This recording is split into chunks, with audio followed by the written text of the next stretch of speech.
야, 딱 설교 한 번만 하고 이 교회를 떠나라. 그러면 오늘 이 설교를 해야 되겠다. 설교 준비를 하면서 제가 그렇게 생각했습니다. 마음을 열고 설교의 귀를 기울이셨으면 좋겠습니다. 잠깐 기도하겠습니다. 은혜로우신 아버지 하나님, 말씀 듣는 시간 은혜와 사랑이 넘쳐 믿음이 들음에서 난다고 그랬는데 오늘 믿음이 생기게 도와주시옵고 마음 문 열어 하나님을 찬양하는 귀한 시간 되게 도와주시옵고 말씀 전하는 도구로 사용하여 주시는 저 주님 안에서 그 뜻을, 그 도구의 사명을 이루게 하시옵소서. 예수님의 이름으로 간절히 기도드렸사옵나이다. 아멘. 자, 시간은 흘러 2015년 12월 6일 이렇게 날짜가 지나가고 있습니다. 우리가 흔히 보는 달력으로 보면 글쎄요, 지난 주간 블랙 프라이데이 해서 정신없이 막 이렇게 지나가고 오늘 12월 맞이하는 첫째 주일 크리스마스 분위기, 어디 가든 눈에 보이는 것, 귀에 들리는 것, 크리스마스에 대해서 이야기하고 있습니다. 학생들 보면 이제 12월에 학기 말 시험 시작되는 거, 이게 일반적인 세상의 달력 그 흐름입니다. 한편으로 교회 달력에서는요, 지금을 대림절, 대강절, 강림절 이렇게 부릅니다. 그 의미는요, 예수님의 탄생과 다시 오심을 기다리는 절기. 조금 바꿔서 같은 말을 하면 예수님의 초림을 기억하고 재림을 기다리는 절기. 시기로 보면 정확하게 성탄절 전 4주간을 말하는 것이기 때문에 지난 주일 하면 대림절 첫째 주일이었고 오늘 그러면 대림절 둘째 주일을 맞이하게 되는 것입니다. 상징적인 의미로 앞에 촛불이 있잖아요. 지난주에 1개, 이번 주에 2개, 다음 주에 3번째 촛불, 그 다음 주에 4번째 촛불, 마지막에 크리스마스 촛불 이렇게 켜지는 것입니다. 그리고 예전 책은 보라색 그렇게 이야기합니다. 자, 일반 달력은요 2월에 시작합니다. 그런데 교회 달력은요 이 대강절, 대림절에 시작을 하게 되는 것입니다. 12월에 사실은 시작해서 11월 말에 끝나는 게 교회는 일반적으로 그런 흐름으로 진행을 하죠. 그래서 한국에서 많은 교회들이 12월에 시작하기 때문에 사무총회를 12월 무슨 첫째 주 아니면 둘째 주일에 진행을 하고 공동회라고 그러잖아요. 장로교회에서는요. 그렇게 1년을 12월에서 그 다음 11월까지 하는 경우가 많이 있습니다. 대림절 지난 다음에 성탄절 찾아오죠. 주현절 찾아오죠. 그 다음에 사순절, 부활절, 성령 강림절, 그 다음에 창조절 지나가면서 다시 대림절이 찾아오게 됩니다. 자, 복습합니다. 4주간 거의 한 달 동안을 대림절 그렇게 이야기하는데 그 의미가 복습합니다. 잘 들으십시오. 예수님의 성탄과 다시 오심을 기다리는 절기, 같은 말로 예수님의 초림을 기억하고 재림을 기다리는 절기 그렇게 얘기합니다. 그러니까 대림절이요 교회 절기의 시작이라고 하는 것은요 예수님의 재림이 기독교 신앙에도 아주 중요한 위치에 있다고 하는 것입니다. 재림을 우리가 이야기하면 어떤 극단적인 교회, 극단적인 교단, 무슨 극단적인 교인 그렇게 이야기하기도 하죠. 왜냐하면 한때 한국의 시한부 종말론자들 그래서 예수님의 재림이 가까웠다. 어느 날 어느 시 쪽에서 이렇게 난리를 쳤죠. 적이 있지 않습니까? 그러니까 재림만 강조해서 이게요 균형을 이루지 않으면은요 이게 이단 아니겠어요? 교회는요 균형을 이뤄요. 그러니까 한쪽만 막 강조하면 이단 그렇게 보면 틀림이 없습니다. 근데 이게 현대뿐만 아니라 사실 초대교회 시절부터 이단들이 많이 생겨나서 결국에는 기독교의 핵심 어떤 기준점 잣대를 만들어야 되겠다 해서 400년 정도가 지났을 때에 무엇이 만들어지냐면 바로 사도신경이 만들어지는 겁니다. 정통 기독교의 잣대는 이거다 하면서 400년 동안 정리하고 예수님이 부활 승천하신 다음에 400년이 지나는 동안 그것을 딱 짜임새 있게 만들어놨는데 그게 사도신경 그렇게 얘기하고 이단을 구분하는데 아주 중요한 역할을 하는 거예요. 그러니까 기독교 역사의 전통 어떤 압축된 신앙 고백의 결정체 이게 뭐냐면 사도신경 신앙 고백이라고 하는 것이죠.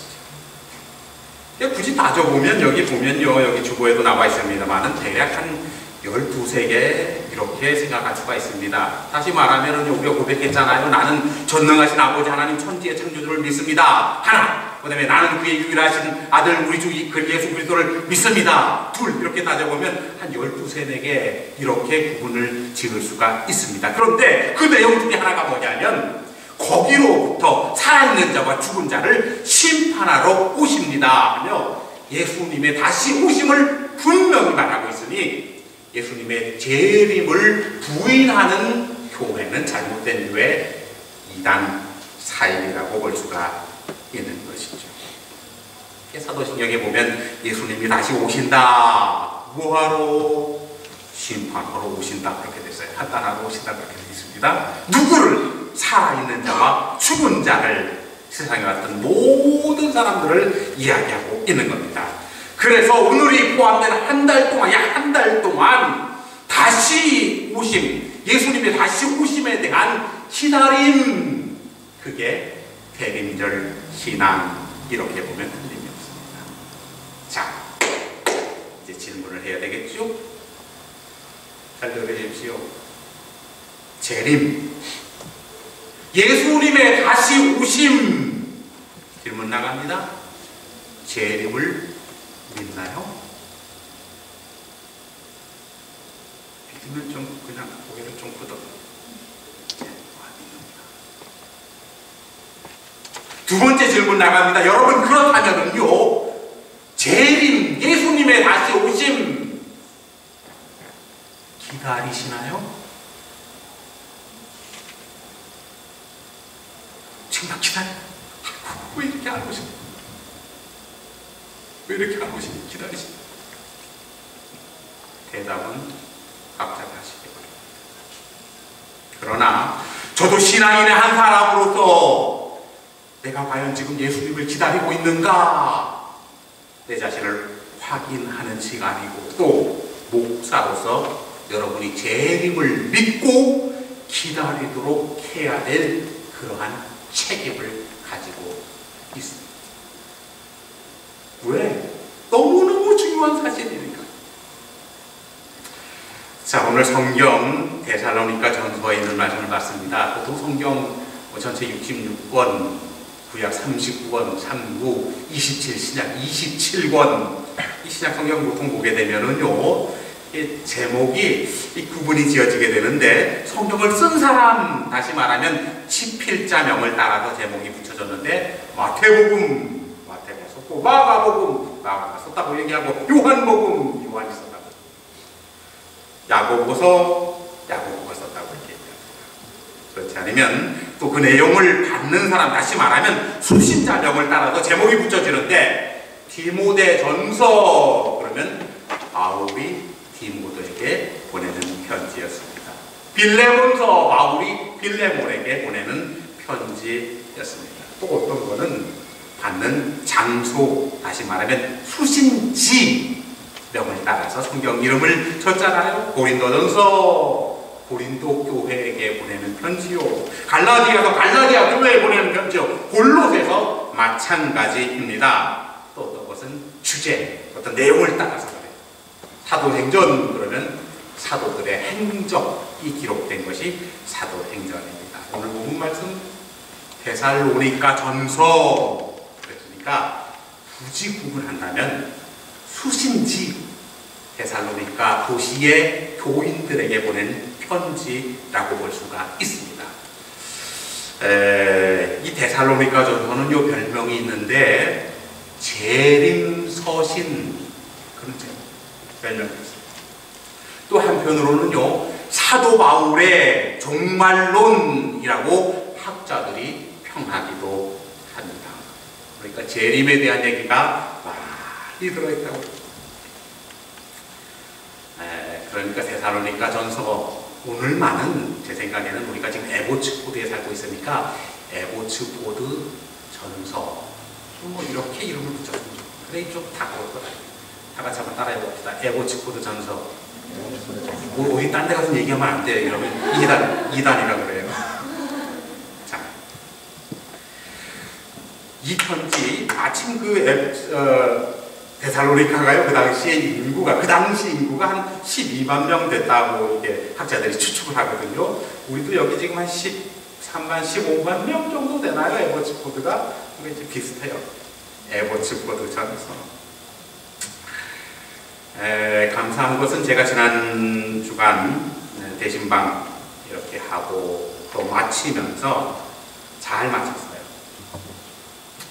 여러분들이 기도 제목을 제출을 했고 제가 이렇게 정리를 해서 요약을 해서 교육자분들에게 나눠드리면서 이런 기도 제목을 갖고 계십니다. 이렇게 이제 제가 기도를 부탁드립니다 해서 나눠드렸습니다. 저도 지금 이걸 가지고 있습니다.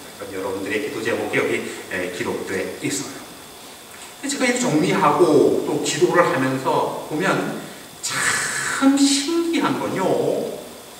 여러분이 말하는 기도 제목, 여러분이 말하는 꿈이라고 볼 수 있고 행복이라고 볼 수 있는데 이게 보니까 다 여러분의 어떤 개인적인 욕심이 아니라 데살로니가 전서 다시 말하면 에보츠포드 전서 1장부터 5장까지 있는데 이 1장부터 5장에 있는 내용과 거의 비슷하다 하는 그런 결론을 얻었습니다. 다시 말하면 성경에 있는 내용과 비슷하다는 것이에요. 사도 바울이 데살로니가 교인들에게 보내고 권고하고 때로는 명령하고 축복하는 내용과 여러분이 간절히 기도하는 제목과 참 비슷하더라고요. 그건 신앙이 좀 건강하다는 증거 아니겠습니까? 예수 하나님께 한번 제 축복해 주시기 바랍니다. 신앙이 참 건강하십니다. 신앙이. 노답인데.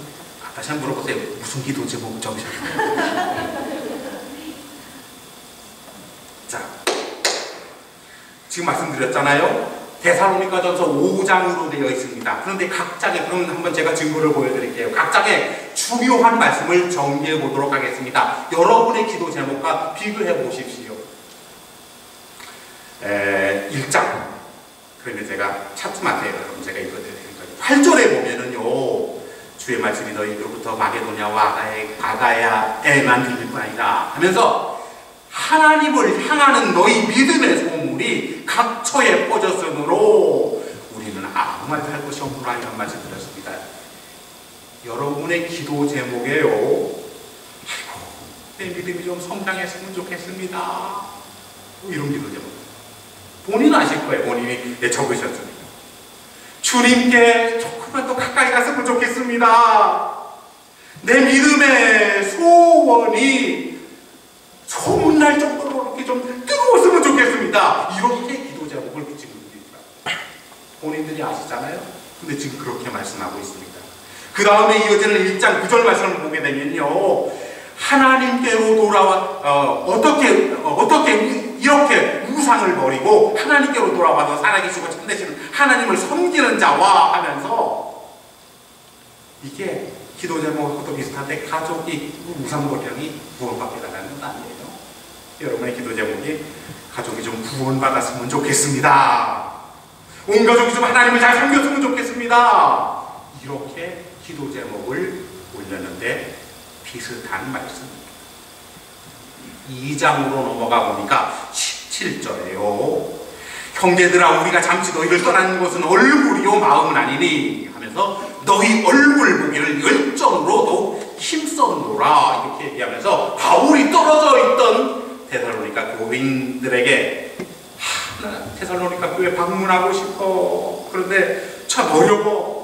이렇게 얘기하면서 큰 심정을 얘기하는데 떨어져 있는 가족에 대한 심정 같은 게 애틋하게 들어있는데 바로 여러분의 기도 제목과 또 일치하더라고요. 이어지는 말씀 보니까 우리의 소망이나 기쁨이나 자랑의 면류관이 무엇이냐? 너희는 우리의 영광이요 기쁨이니라. 마치 사도 바울이요 데살로니가 교인들을 자녀처럼 생각하면서 우리의 기쁨 되기를 원하고 즐거움 되기를 소망 되기를 원하고 여러분의 기도 제목도 제가 보니까 자녀들에 대한 간절한 바램과 소망과 기쁨 사랑되게 해달라고 그렇게 적은 기도 내용이 많이 있더라고요. 아닌 것처럼 가만히 계세요. 본인 기도 제목이면 이렇게 고개를 가지고 내 기도 제목 3장으로 넘어갑니다. 뭐라고 기록되어 있느냐면요, 우리가 너희를 사랑함과 같이 너희도 피차 간의 모든 사람에 대한 사랑이 더욱 넘쳐 흐르게 하사 이렇게 되어 있습니다.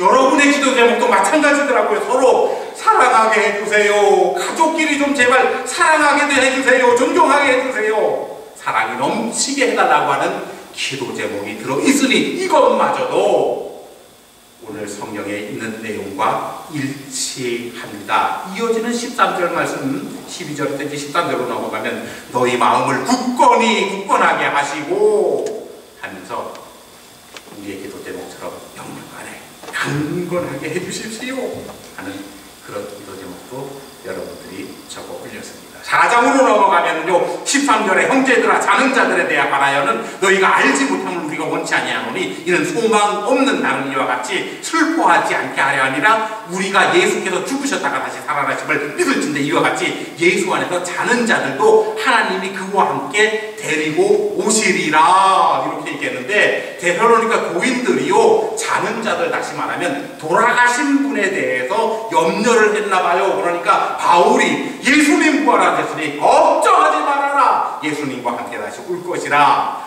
하는 그런 말씀을 하고 있는데 그 말씀을 통해서 우리가 위로받고 확신을 얻을 수 있는데 그런 기도 제목을 올린 분도 계십니다. 13절, 14절, 15절 이렇게 넘어가는 말씀 중에 있습니다. 그 다음에 이제 오늘 5장으로 넘어와서 오늘 읽어주신 말씀, 본문 말씀입니다. 항상 기뻐하라, 유명하잖아요. 쉬지 말고 기도하라, 범사에 감사하라 하면서 쭉 기록하고 평강의 하나님이 친히 너희를 온전하게 거룩하게 하시고 너희 온 영과 혼과 몸이 흠없게 보존되기를 원하노라 이렇게 말하고 보니까 기도 제목이 그렇고 하나님의 온 가족이 좀 기뻐하게 해주세요. 즐거움이 넘치는 가정 되게 해주세요. 늘 깨어있어 기도하게 해주세요. 어떤 분들은 성령과 그 은사를 사모했다. 오늘 말씀에 나오는 본문 말씀하고 일치하는 그런 기도 제목을 하면서 사명 좀 감당하게 해주세요. 악을 멀리하고 하나님께 좀 더 가까이 해달라고 하는 그런 기도 제목도 있습니다. 거룩하게 해달라고, 영육간에 강건하게 해달라고 하는 기도가 재차 나오는데 여러분의 기도 제목과 지금 데살로니가 5장에 있는 말씀과 일치한다. 데살로니가 교인들을 향한 바울의 간구와 감사와 간절한 기도, 때로는 축복이 그러니까 한인교회, 우리 교회 성도님들의 기도 제목과 거의 일치한다 이 말입니다. 참 감사하죠. 참 감사. 그런데 문제가 있습니다. 정말 안타까운 것은 거의 다 일치하는데 일치하지 않은 것이 있다고 하는 겁니다. 이미 지금 데살로니가 전서 1장, 2장, 3장, 4장, 5장에서 살펴봤는데 각각의 말씀 속에는요 말끝마다 붙어있는 말이 있는데 우리 교인들의 기도 제목에서는요 하나도 나타나지 않더라고요. 바울이 말끝마다, 이 말끝마다 말끝 한국에 갔는데 어딘가 엘리베이터인가 어디를 탔는데 보니까 고등학생들이 갔어요. 이 말끝마다 끝에 욕이 나오던 그런 애들이 있더라고요.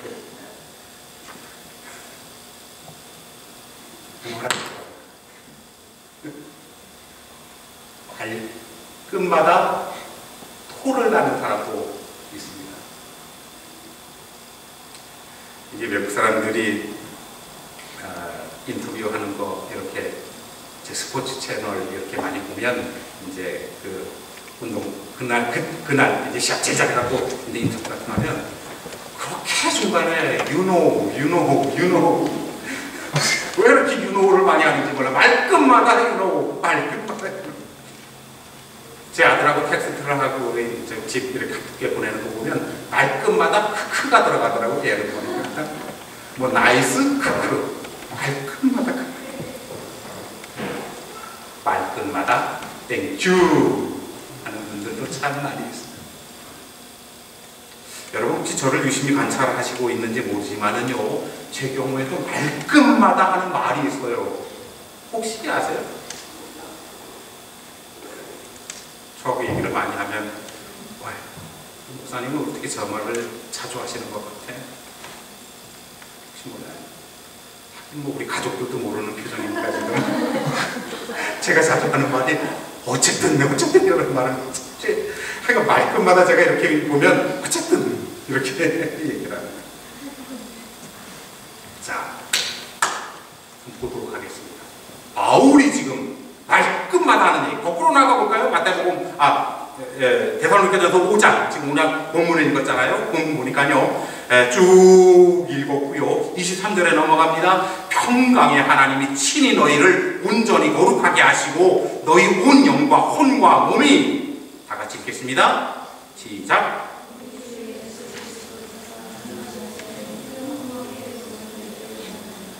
우리 주 예수 그리스도께서 강림하실 때에 말끄세요. 꼭 예수님의 강림, 예수님의 재림을 지금 분명히 말씀하고 있습니다. 그러니까 데살로니가전서, 엘고 친구도 전서라고 했습니다. 오늘 성경을 보면요, 말끝마다 입버릇처럼 중요한 말씀 중에 꼭 나오는 게 뭐냐면 예수님의 강림, 예수님의 재림 분명히 말하고 있습니다.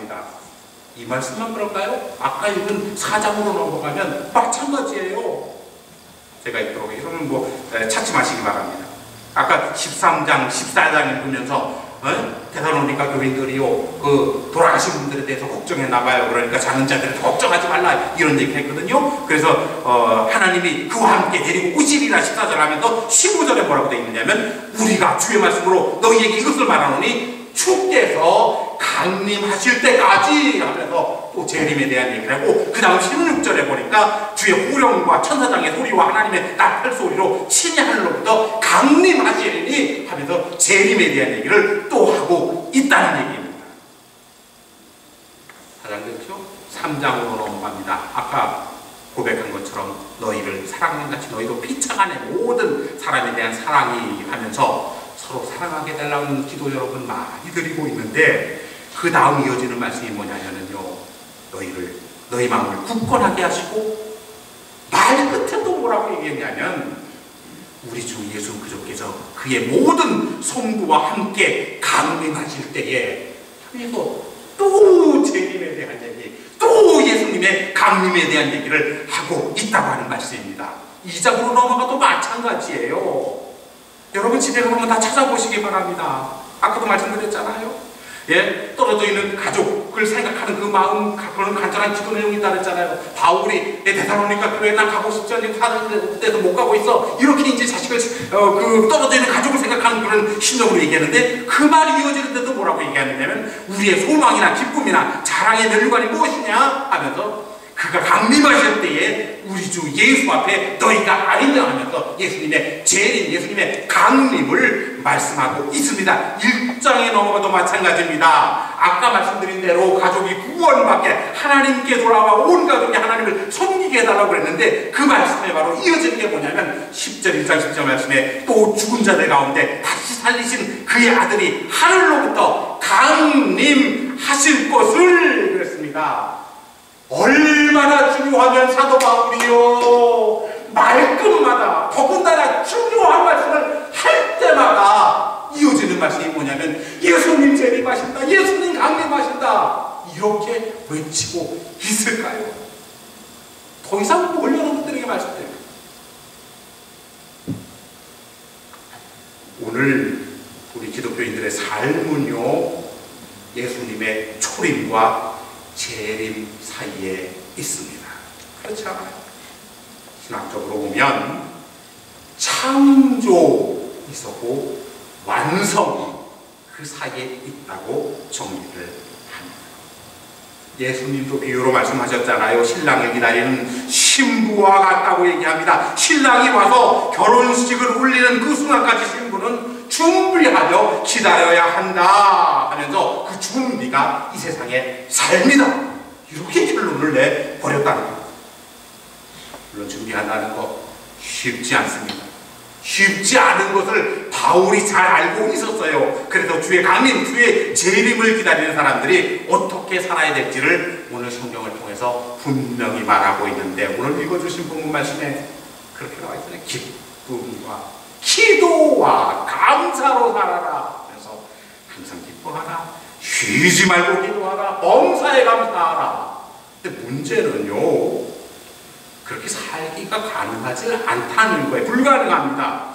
아이고 나 항상 기뻐하기 위해서 안 되겠다, 세상에서도 왜 속상한 일, 슬픈 일, 괴로운 일도 있는데 안 되겠다, 수도원에 들어가야 되겠다 해서 다 버리고 여러분 수도원에 들어갔습니다. 그러면 항상 기뻐하라 가능할까요?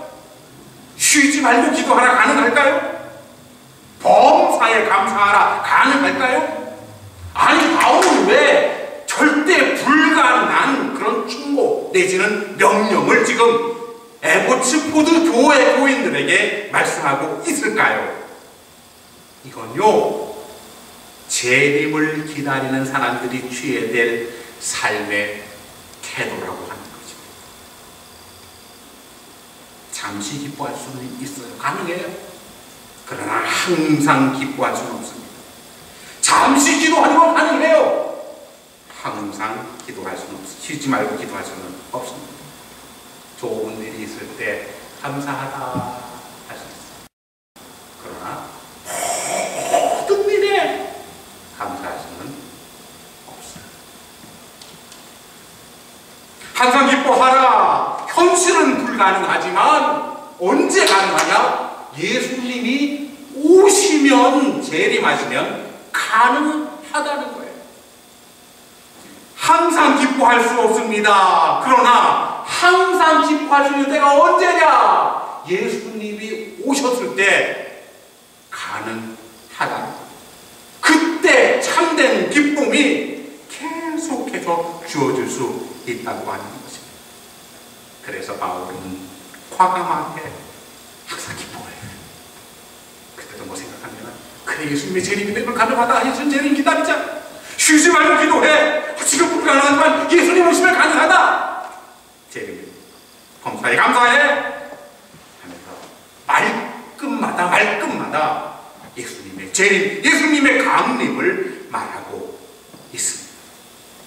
여러분 미안하지만은요 여러분의 기도 제목이 오늘 말씀에 의하면 만약에 예수님의 재림과 연관이 없다면 아무 소용 없습니다.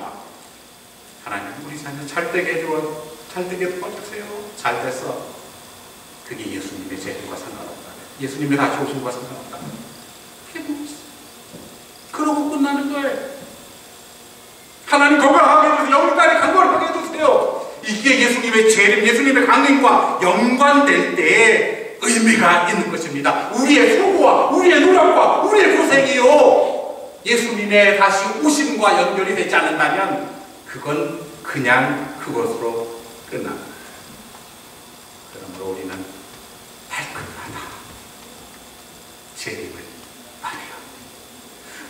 때마다 예수님의 강림을 말해야 합니다. 재림. 우리 세 번만 재림 한번 해볼까요? 시작.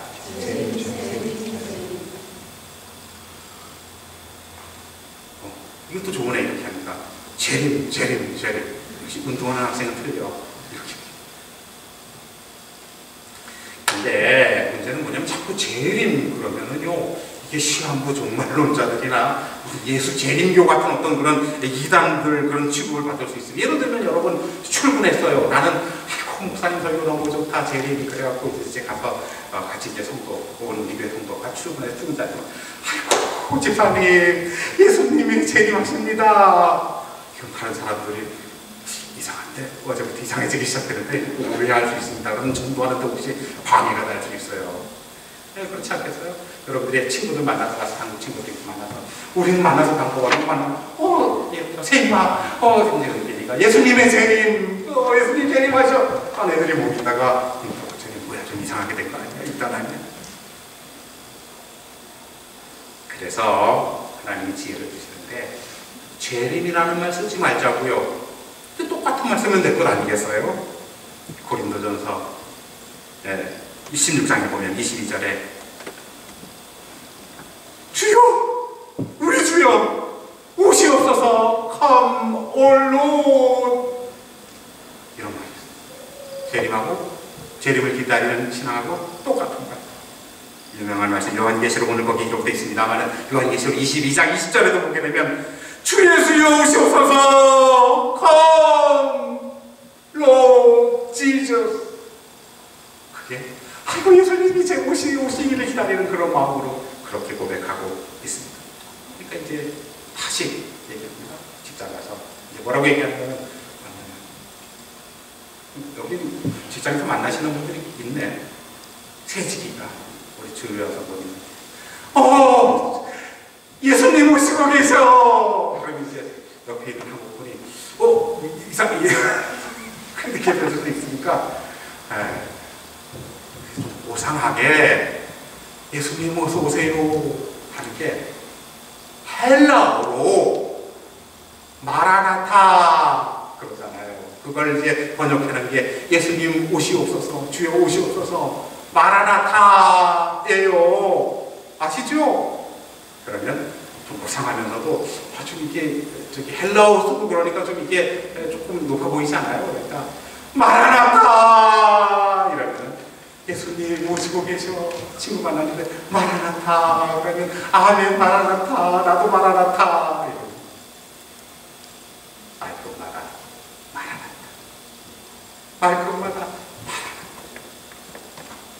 여러분 예수님이 다시 오신다는 사실이 얼마나 중요한지 여러분의 기도 제목과도 일치해야 되지만은 세상에서 혹시 여러분 어려움 당할 수도 있잖아요. 괴로움, 정말 상상치 못할 그런 괴로움이 있을 때도 마라나타 예수님 다시 어서 오시옵소서 예수님 어서 오세요 라는 간절한 반응으로 말미암아 이 고난, 슬픔과 어려움이 얼마든지 주 안에서 해결될 수 있는 거예요. 왜? 주님 오시면 그저 약하던 마음, 약하던 어떤 것들도 해결되고 괴롭고 슬프고 평생 속상하고 억울한 일도 그분이 오시면 해결된다고 성경은 우리들에게 말씀해주고 있습니다. 마라나타.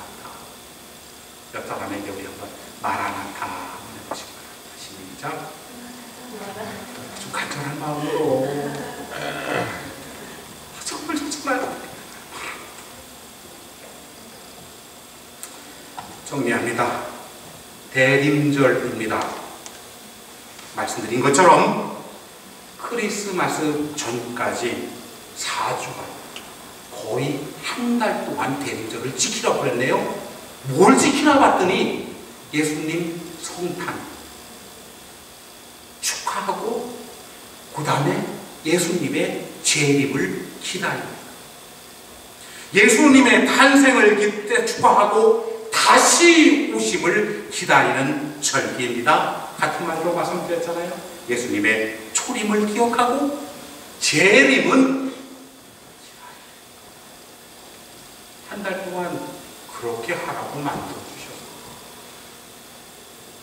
예수님의 내림, 예수님의 재림, 예수님의 강림, 이 사상은 기독교 신앙의 핵심입니다. 그게 없다면 기독교가 성립될 수 없습니다. 반쪽밖에 될 수가 없어요. 우리의 삶, 우리의 행복, 우리의 목표, 재림과 이어질 때 완성이 되는 겁니다. 여러분, 말끝마다 주의 예수여 어서 오시옵소서. 말끝마다 마라나타, 마라나타.